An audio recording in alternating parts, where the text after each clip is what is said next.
So let me just say that my thing is this. The fact that we're having this discussion now represents, in my opinion, a dysfunction in how central leadership, including this board, conducts business.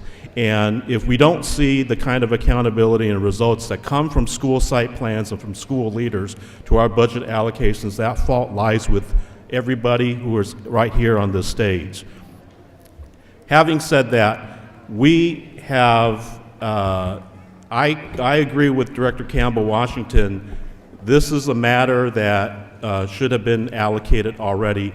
And in fact, our act in June and our holding in abeyance of $4.5 million today has been actually more prudent than what the administration is in fact doing today. Because the $1.5 million going out to school should be factored in now in preparing next year's budget, not on the hope that the board would either forget or not proactively act on it and to enforce its action back in June. Okay?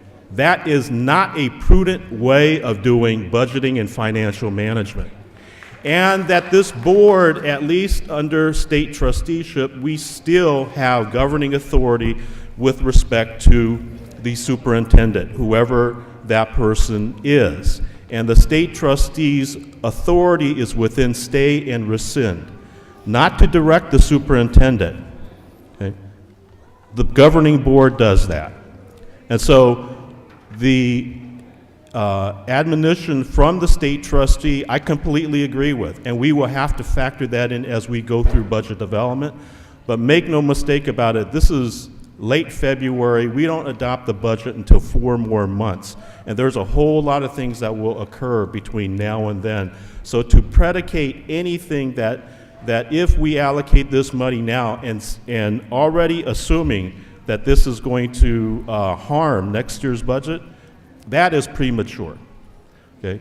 I understand that that is a possibility, but I also do know, because of how this board and how we have functioned since we've been in local governance, is that if we did not make the $4.5 million allocation to school and we completely voted on the superintendent's recommendation back in June, that money would have been spent today.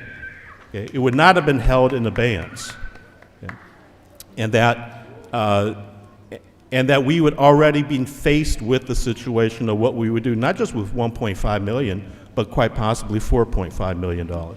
So I would argue that our actions as a board is in fact fiscally prudent. It's a different way of looking at the train of history since June. But having said that, everybody's operating in good faith, and so I appreciate that. If you don't know, I'm going to vote yes. Super.